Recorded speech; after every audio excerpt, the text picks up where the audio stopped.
하나님 말씀 보도록 하겠습니다. 하나님 말씀은 요한복음 19장 25절에서부터 27절 말씀입니다. 25절부터 27절까지 한 목소리로 같이 읽도록 하겠습니다. 시작. 예수의 십자가 곁에는 그 어머니와 이모와 글로바의 아내 마리아와 막달라 마리아가 섰는지라. 예수께서 자기의 어머니와 사랑하시는 제자가 곁에서 있는 것을 보시고 자기 어머니께 말씀하시되 여자여 보소서 아들이니다 하시고 또 제자에게 이르시되 보라 내 어머니라 하신대 그때부터 그 제자가 자기 집에 모시니라. 아멘.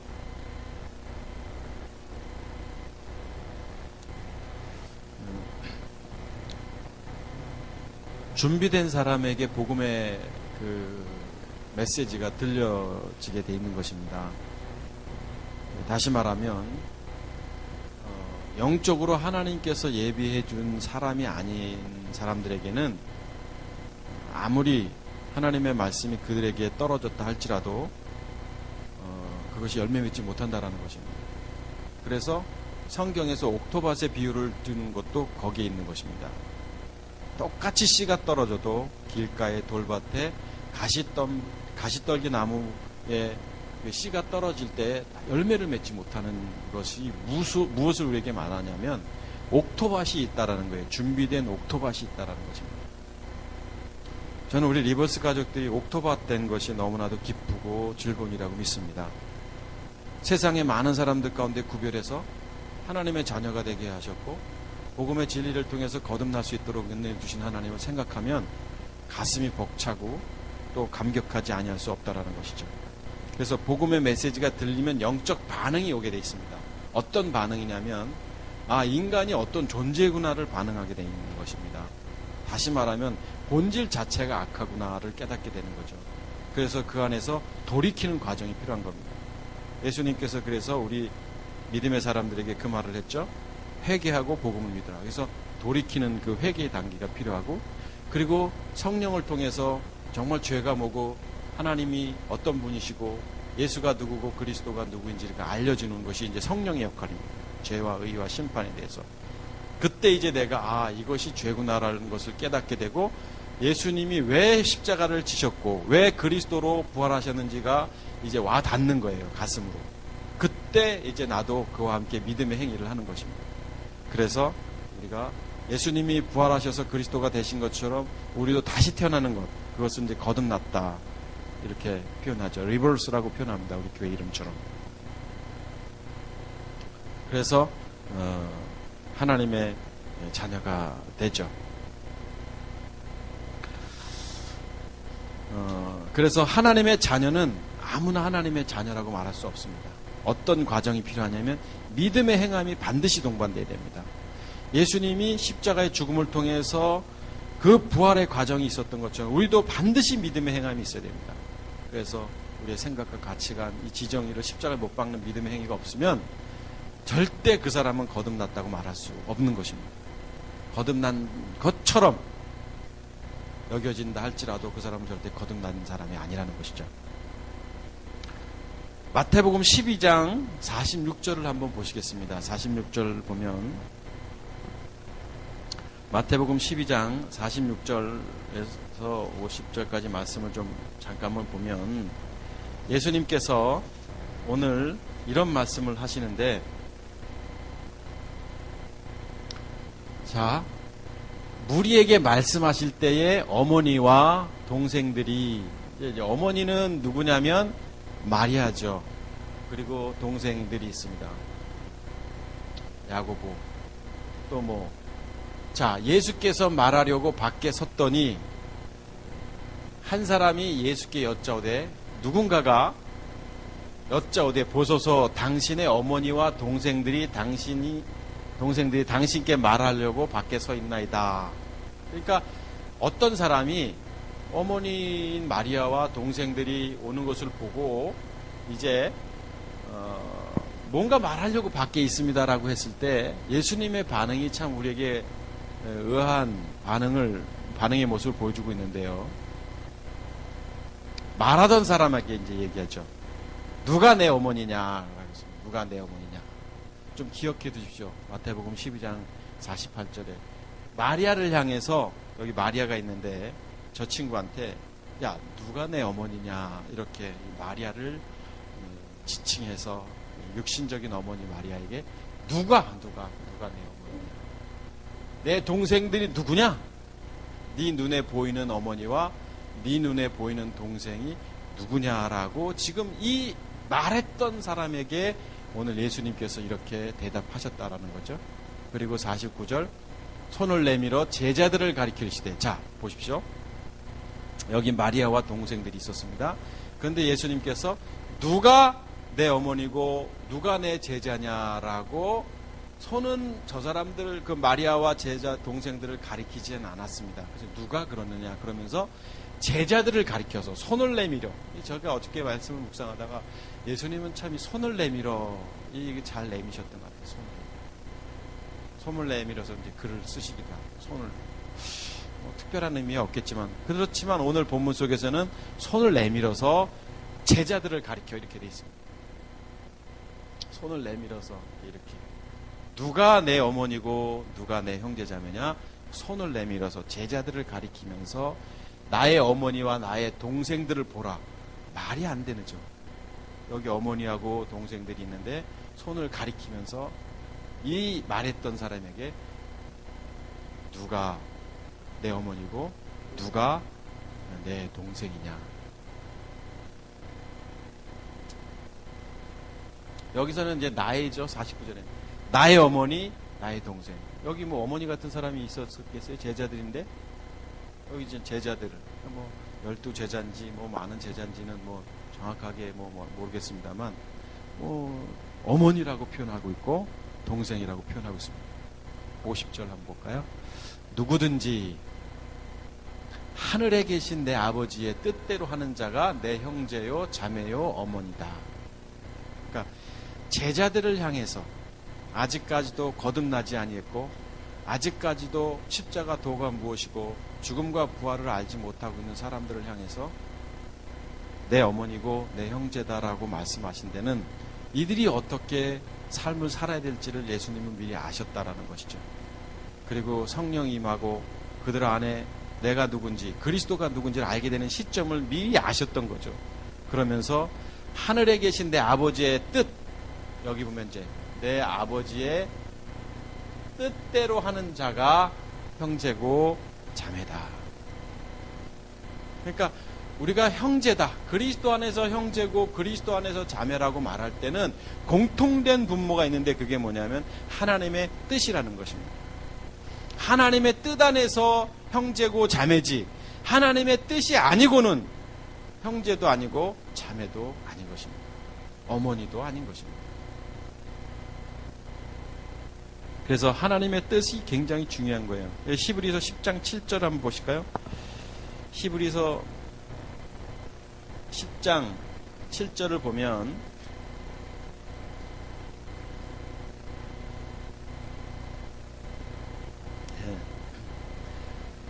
이에 말하기를 하나님이여 보시옵소서. 두루마리 책에 성경에 나를 가리켜 기록된 것 같이 하나님의 뜻을 행하러 왔다. 자, 하나님의 뜻이 나옵니다. 여기도 이제 하나님의 뜻을 행하러 왔다. 이렇게 말씀하고 있습니다. 하나님의 뜻을 행하러 왔다 말씀하시면서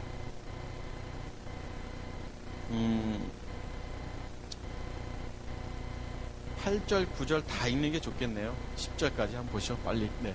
위에 말씀하시기를 주께서는 제사와 예물과 번제와 속죄제는 원하지 아니하시고 기뻐하지도 아니하신다 하셨고 이는 다 율법을 따라 드린 것이다. 이거 가지고도 또 우리가 또 말씀하자면 또 굉장히 긴 시간을 말씀하겠죠. 율법을 따라 드리는 것, 이게 번제, 속죄제, 원치도 아니고 기뻐. 오늘날 이 율법적인 행위들은 다 율법을 따라 드리는 거라고 그랬어요. 종교적인 삶, 종교적인 그리스도인, 하나님이 기뻐하시지 않는 예물입니다. 아무리 우리가 돈을 많이 하나님 앞에 드리고 시간을 많이 드리고 기도를 많이 한다 할지라도 그것이 율법을 따라 드리는 것이라면 하나님은 그것에 대해서 관심도 없다라는 것이죠. 자, 9절.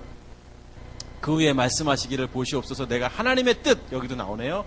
하나님의 뜻을 행하러 왔나이다 하셨으니, 자, 하나님의 뜻이라고 말씀하시면서 그 다음에 뭐라고 말씀하시냐면, 첫 번째 것은 폐하시고 둘째 것은 세우려 하십니다. 자, 하나님의 뜻을 말씀합니다.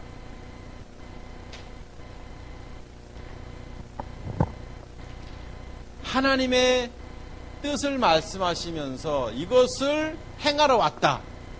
하나님의 뜻을 행하러 왔는데 첫 번째 것은 폐하고 두 번째 것은 세우려고. 여러분, 이 말씀을 딱 보면 벌써 여러분 마음 가운데는 입이 와닿죠. 이게 무엇을 말하고 있는지. 이것이 하나님의 뜻이라는 거예요. 결국 무엇이에요? 폐하고 세우는 게 십자가의 죽음과 부활이잖아요. 누가? 예수님께서는 십자가에 죽으셔야 되고 부활하셔야 되는 거예요. 이 하나님의 뜻은 결국 십자가의 죽음과 부활인 거예요. 그러면 하나님의 뜻을 행하러 오셨다. 하나님의 뜻 안에서 있는 자가 어머니고, 하나님 뜻 안에 있는 자가 자매고, 하나님 뜻 안에 있는 자가 형제라면, 십자가의 죽음과 부활 안에 있지 아니한 사람들은 하나님의 자녀요, 형제라고, 부모라고 말할 수가 없다라는 것이죠. 그래서 10절에 이 뜻, 한번 10절, 이 뜻을 따라, 자, 하나님의 뜻, 이 십자가의 죽음과 부활을, 이 뜻을 따라 예수 그리스도의 몸을 단번에 들이심으로, 자, 여기에 예수 그리스도의 몸을 단번에 들이심으로 하면 우리가 거룩함을 얻었다, 이렇게 됩니다. 하나님의 뜻은 뭐예요? 결국 우리가 거룩함을 얻는 겁니다. 우리가 죄인 되었던 우리가 하나님의 자녀가 되는 것이고, 하나님의 속성이신 그 거룩하심이 우리 안에 들어오는 것이죠. 다시 말하면 영이신 주님, 그분을 모시고 사는 영적인 그리스도인으로 살아가는 것, 이것이 하나님의 뜻이고, 이 뜻을 구체적으로 폐하는 것이고, 세워라고 표현했고, 죽으심과 부활로 주님은 이렇게 말씀하셨다라는 것입니다. 그래서 11절 12절까지 한번 보십시다. 이왕 보는 김에. 제사장마다 매일 서서 섬기며 자주 같은 제사를 드리되 이 제사는 언제나 죄를 없게 하지 못하거니와, 율법적인 거. 그런데 오직 그리스도는, 여기서 나는 표현했죠. 이제 십자가의 죽음과 부활 이후의 이야기를 하실 때는 이제 그리스도라고 표현하잖아요. 예수는 그렇게 안 하고 예수 그리스도는 이렇게 말씀하지 않잖아요. 그러니까 성경을 자세히 보라고 늘 말씀드리잖아요. 자, 오직 그리스도는 죄를 위하여 한 영원한 제사를 드리시고 하나님 우편에 앉으셨다, 이렇게 성경은 말하고 있습니다. 하나님의 뜻이 도대체 무엇이냐? 첫 것을 폐하고 두 번째 것을 세우려고 하시는 것이 하나님의 뜻이고, 그 하나님의 뜻의 결과는 결국 뭐냐면 자녀입니다. 자녀의 비밀이죠. 자녀의 탄생입니다. 우리가 거룩함을 얻는 것입니다.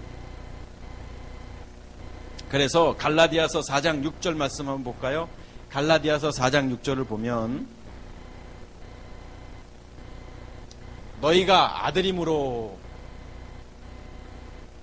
여러분, 이렇게 아들임으로 예수님께서 이 말씀을 하실 때, 또 뭐 성경이 이런 말씀을 할 때마다 우리가 흥분이 안 돼요? 우리 같은 사람이 뭔 하나님의 자녀냐고요. 이렇게 부족하고 연약한데. 근데 너희가 아들임으로 이렇게 표현하고 있잖아요. 우리 리볼스 가족들에게. 자, 아들임으로 하나님이 그 아들의 영을, 자, 여기 보세요. 그 아들의 영이 누구였냐고요, 누구? 그리스도죠, 그리스도.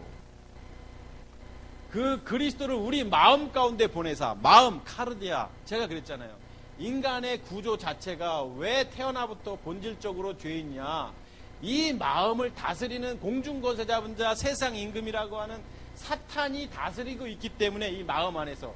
그래서 우리가 죽어야 된다, 십자가의 죽음이 왜 필요하냐면 이 사단으로부터 이탈하려면 죽어야 되는 거예요. 그래야지만 이 사단이 떠나고 이 마음에 누가 들어와요? 마음 가운데 보내사 누구를? 그리스도를. 그래서 우리 안에 그리스도가 있는 사람들을 뭐라고 표현하냐면 하나님을 아바 아버지라고 부릅니다. 옛날에는 이제 이게 원래 이제 아빠라는 헬라어입니다.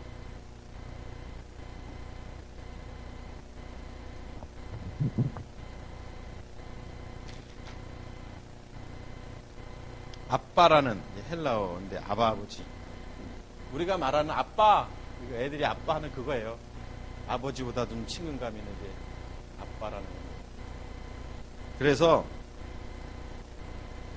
오늘 성경 속에서도 자, 아들은 뭐냐면, 아들은 누구냐면 예수님이 오늘 마태복음에서 그런 표현했어요. 누가 내 부모고 누가 내 형제고 누가 내 자매냐. 하나님의 뜻 가운데 있는 자, 뜻을 행하려 왔고 그 뜻 안에 있는 자가 하나님의 자녀고 하나님의 거룩함을 얻은 자들이다 라고 말하면서, 자, 아들이므로, 우리가 아들이면 그리스도가 우리 마음 가운데 들어와야 하고 그리스도가 우리 안에 있는 사람이 하나님을 아버지라고 부른다라고 이렇게 갈라디아서 4장 6절에 말씀하고 있습니다. 그러면 아까 예수님께서 질문을 던졌던 사람에게 누가 내 부모고 누가 내 엄마고 누가 내 아빠고 누가 내 형제고 누가 내 자매냐, 영적인 의미로 그리스도 아들의 영이 마음 가운데 있는 사람이 그리스도 안에서 하나님의 자녀이다, 이것을 말하고 있죠. 로마서 8장 14, 15절 한번 보시죠. 자, 로마서 8장 14절 15절을 보면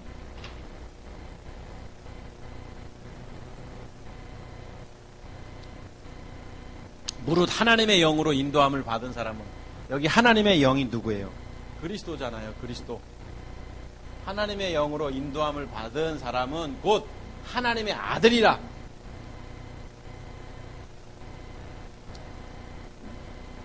하나님의 아들은 우리 안에 생명 되신 그리스도가 계시지 아니하면 하나님의 아들이라고 말해서는 안 되는 거예요. 아들인 척 하는 거죠. 자녀인 척 하는 거예요. 굉장히 위험한 겁니다.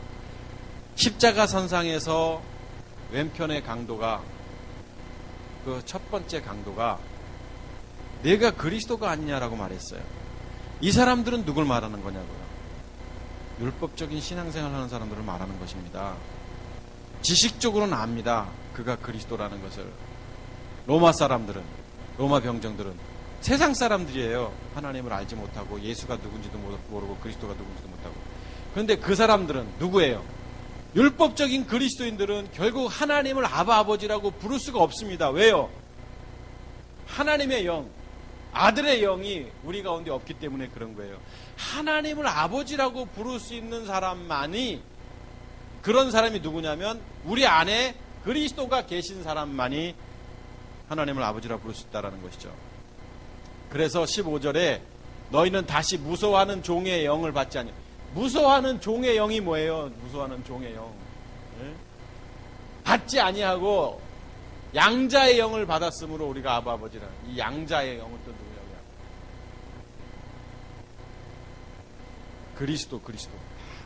그리스도를 이렇게 저렇게 표현한 거예요. 그래서 늘 뭐 예수님 믿고 천국 간다? 그랬으면 저도 좋겠습니다. 좋겠어요. 근데 성경은 그렇게 말하고 있지 않아요. 하나님의 영, 아들의 영, 그리스도가 우리 안에 있을 때 이런 표현을 하고 있는 거예요. 우리 안에 그리스도를 모시지 않은 사람은 하나님을 아버지라고 부를 수가 없습니다. 절대. 아빠 아버지라고 부를 수가 없다라는 것입니다. 그래서 하나님을, 잘 보세요. 하나님을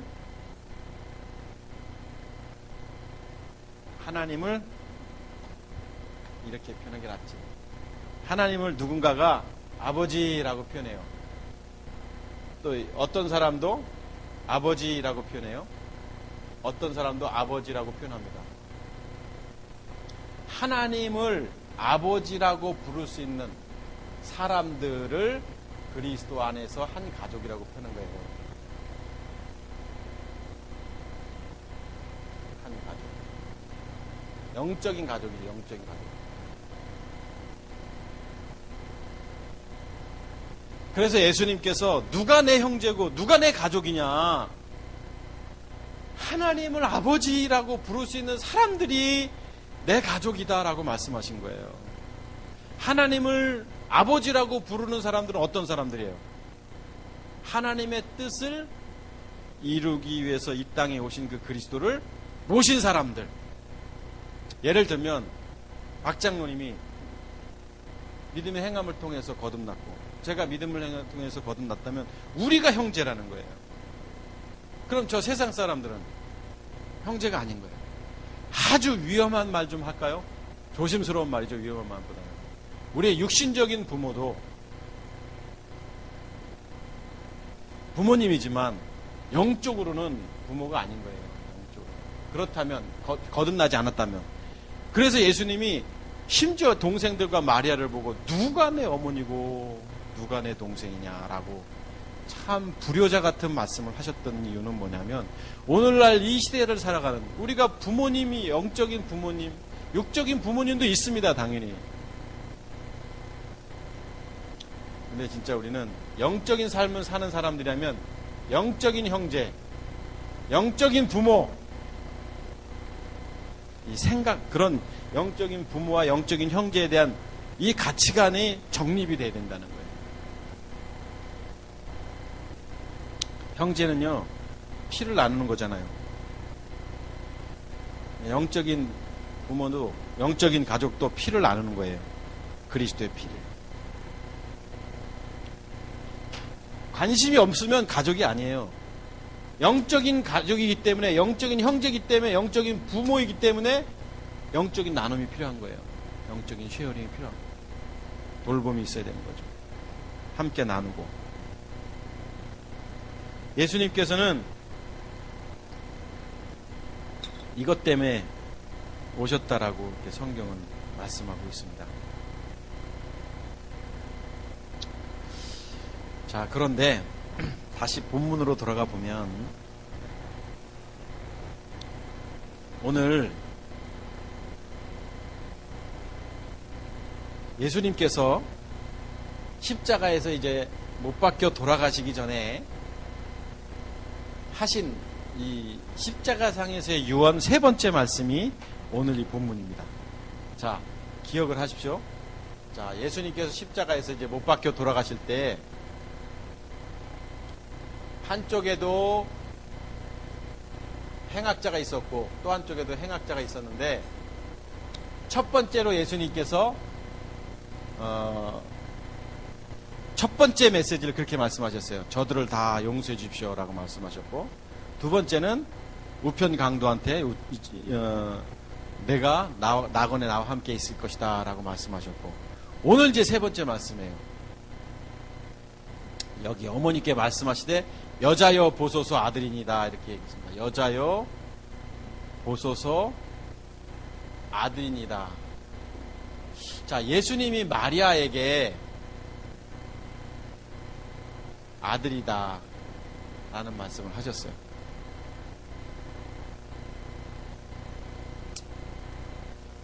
하나님의 아들입니다. 예수님은 하나님의 아들 예수님. 이 아들이라고 부르는 거예요. 그러면 이 마리아는 지금 누구냐 이거죠. 누구냐. 육신적인 모친 마리아지만 영적으로는 누굴 말하는 거냐면 영적으로 한 가족을 말하는 거예요. 한 가족. 오늘날 믿음의 행함을 통해서 거듭난 사람을 말하는 거예요. 마리아는 한 가족이라는 게 한 가족. 제가 유형근 집사님을 그래도 꽤 안지 오래됐습니다. 15, 16년이 된 것 같은데. 그러면 그 전에는 20년 전에는 전혀 몰랐습니다. 남입니다. 그런데 지금은요. 영적인 한 가족이 됐잖아요. 그러면 이게 뭐냐면 영적인 한 가족이라는 것은 결국 예수님이 34년 반 동안 인생을 사시다가 처음으로 마리아에게 아들이다라는 말을 여기서 하신 거예요. 그 전에는 안 하셨어요. 성경에 나와 있지 않더라고요. 가나의 혼인잔치 때는 차라리 마리아가 예수님 앞에 지금 이 포도주가 모자란데 어떡하죠? 다 떨어졌는데 어떡하죠? 라고 물었을 때 여자여 나와 무슨 상관이 있나이까? 이렇게 말씀하셨던 분이에요. 어머니라고 얘기도 안 했고. 근데 여기 지금 아들이다. 그때하고 좀 달라 감정이. 이 마지막 십자가 선상에서 지금 이 가상 7원을 통해서 세 번째 말씀의 메시지가 무엇을 말하고 있는지 좀 던져주고 있는 건데, 마리아를 통해서 하시고자 하는 말씀이 있었습니다. 자, 그런데 27절 한번 보시죠. 27절을 보면 제자에게 또 말합니다. 제자에게 보라. 이제 여기 또 제자가 있었습니다. 이 제자에게 예수님이 마리아를 보고 내 어머니다. 이 제자 어머니도 있었을 거예요. 그리고 예수님의 동생들이 있었습니다. 그러면 예수님의 동생 보러 내 어머니다, 잘 돌봐라, 이렇게 말할 수가 있는데, 엉뚱한 제자에게 내 어머니다라고 말하고 있다는 거예요. 내 어머니다. 누구예요? 그러면 여기도 한 가족인 거예요. 한 가족. 영적인 한 가족. 영적 가족을 말하는 거예요. 여기도 영적인 가족. 영적인 가족. 하나님의 뜻 안에 있고 첫 것을 폐하고 둘째 것을 완성케 하러 오신 이분의 뜻 안에 사는 사람들이 영적인 가족이에요. 이게 부모고 이것이 자매고 이것이 형제라는 것을 말씀하고 있는 거예요. 십자가 선상에서. 마리아를 통해서 거듭나야 되는 것이 무엇이고, 제자에게 내 어머니다라고 말씀하신 그 메시지 속에는 진정한 영적인 가족이 무엇인가를 말씀하고 있는 거예요. 우리는 이 세상을 살면서 육신적인 관계가 있고 영적인 관계가 있습니다. 중요한 건 영적인 관계예요. 육신적인 관계를 무시하라는 건 아니지만, 영적으로 우리가 거듭난 사람들이 한 식구가 되어지고, 영적으로 거듭난 사람들이 함께 더불어 살아가고 함께 씨름한다라는 것이 얼마나 소중한 거냐고.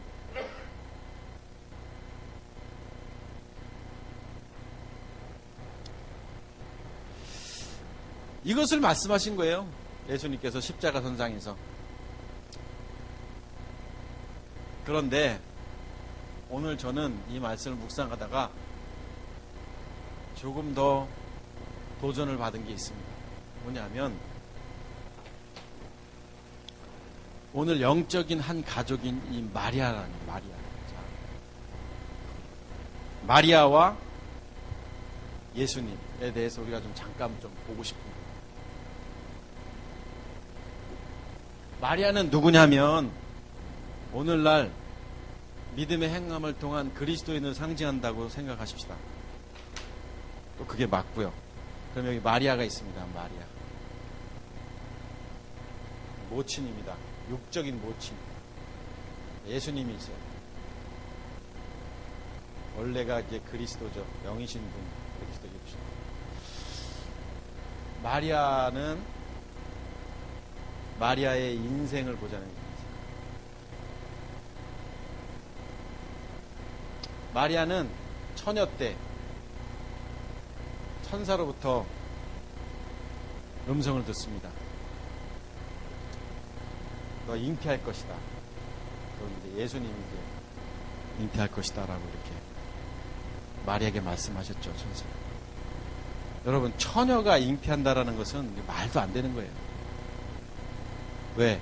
그때 당시에는 율법적인 삶이었기 때문에 돌로 쳐 죽임을 당하는 거예요. 결혼을 하지 않은 여자가 임신했다는 거죠. 그런데 이것을, 이 예수님을 임신했다는, 성령을 통해서 임신이 된 이 사건은 뭐냐면 고난입니다. 마리아의 인생에 있어서는 고난인 거예요. 천사를 만난 순간 고난인 거예요. 안 만났으면 차라리 덜 고난이에요. 요셉에게는 뭐라고 말해야 될지 두렵고, 얼마나 그 영광이 가득했으면 성경에 마리아의 심정이 표현되지는 않았지만 육적으로는 분명히 고통이었습니다. 그런데 묵묵히 그 고난에 동참합니다. 그리고 잉태를 하죠. 그리고 요셉이 떠나려고 할 때, 그리고 천사가 그 상황을 마련해 줍니다. 자, 요셉이 이제 예수님이 잉태됐다가 이제 때가 돼서 베들레헴으로 가게 됩니다. 그래서 거기서 예수님이 말 구육간에서 태어납니다. 이때 마리아는 고난인 것입니다. 아들의 태어남이 기쁨이 아니라 아들이 태어난 것도 고난이에요. 왜냐하면 이 아들이 누군지를 알기 때문에. 죽기 위해 오신 그리스도이심을 마리아는 알았던 거예요. 그걸 몰랐다면 마리아는 이 성령으로 잉태된 이 예수님을 이해를 할 수 없는 거죠.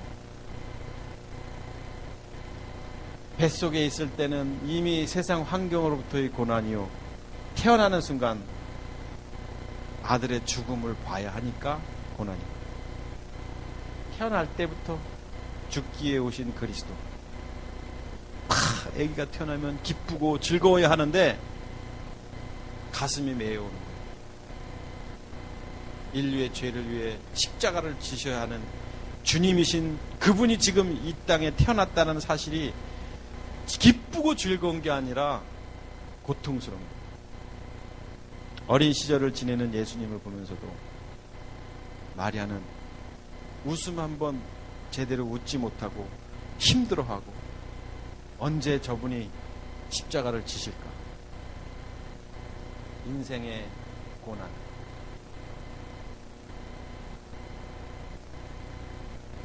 그러다가 어느 날 침례를 받습니다. 예수님이 성인이 돼서 30년이 지나고 나서.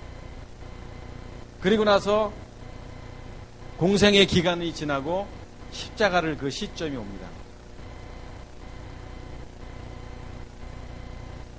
이때 여기 마리아가 있었습니다. 이때 마리아나 한결같았습니다.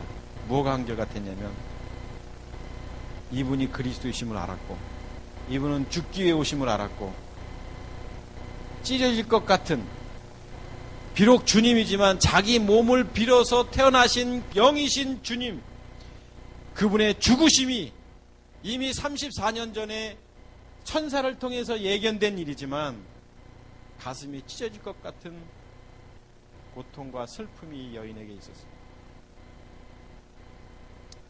이걸 아신 거예요, 예수님이. 그래서 당신의 아들이다라고 마지막 떠나는 그 순간에 이 마리아를 위로하신 말씀. 아들이다. 주님이신 그분이 이제 떠나면 당신이 그리스도이신데 아들이란 말을 왜 하셔요? 할 필요가 뭐 있어요? 그전에도 안 하셨는데.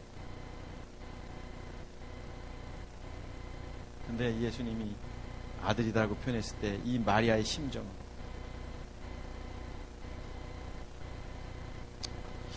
제가 이 말씀을 묵상하다가 이 생각이 들더라고요. 마리아의 인생은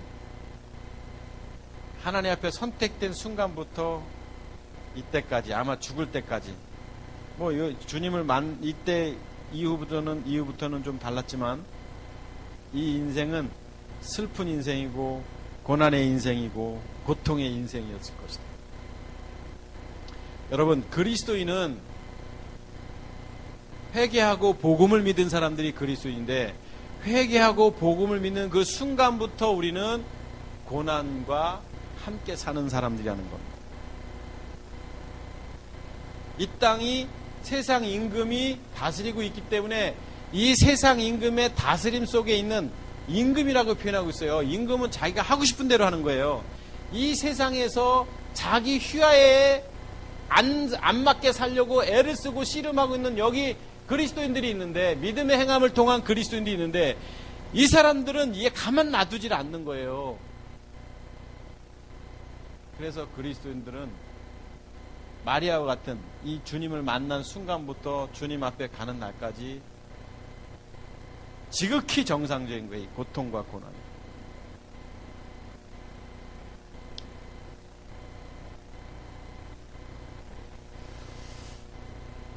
근데 예수님은 그거를 아셨어요. 그래서 그에게 어머니다 이렇게 말씀하십니다. 여러분, 믿음의 자녀는 고난이 동반돼야 됩니다. 믿음의 자녀가 아니면 고난이 있는 게 그 고난이 아니에요. 그건 자기 대가지. 그러면 우리가 이 고난이 왔을 때 우리 그리스도인들은 어떻게 되느냐?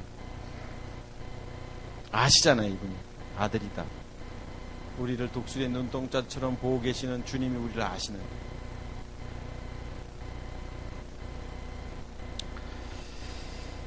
사랑하는 우리 리버스 가족 여러분, 제가 늘 강단에서 설교할 때마다 참 마음이 무겁지만 그러나 성경이 말하고 있는 메시지가 이거기 때문에 여러분에게 제가 어떤 기쁨을 주고 소망을 주고 싶지만 뭐 어쩔 수 없는 거 어떻게 해요?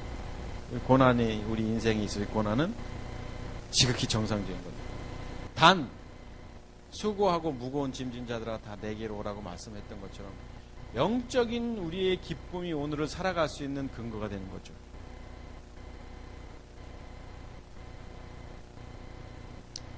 십자가 선상에서 예수님께서 세 번째 유언의 메시지를 하셨습니다.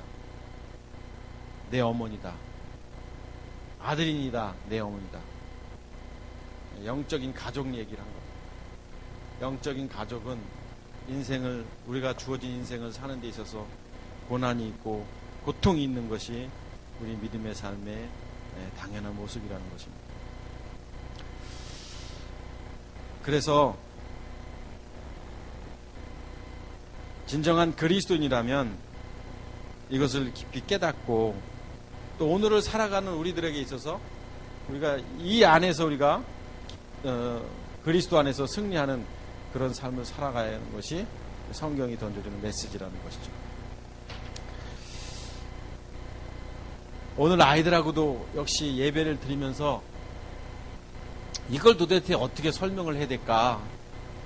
육신적인 부모와 영적인 부모를 애들한테 어떻게 설명해 줄까? 해서 예배가 길어졌지만 아이들이 이해를 하더라고요. 그래도 그래서 가족이 누구냐? 영적인 가족이 믿음의 행함을 통한 거듭난 사람들이 영적인 가족인 거예요. 하나님을 아버지라 부를 수 있고 또 내 형제고 내 자매라고 부를 수 있는 그 믿음 안에서 이 한 가족됨이 예수 그리스도의 죽음과 부활을 통해서 거듭난 사람들이 한 가족이고 그것을 오늘날 에클레시아 교회라고 말하는 것입니다. 오늘 이 교회됨 속에서 우리 리버스 가족들이 또 하나님의 자녀로 승리하고 또 믿음 안에서 함께 씨름하는 그런 복된 삶이 되시기를 주의 이름으로 축복하겠습니다. 기도하겠습니다.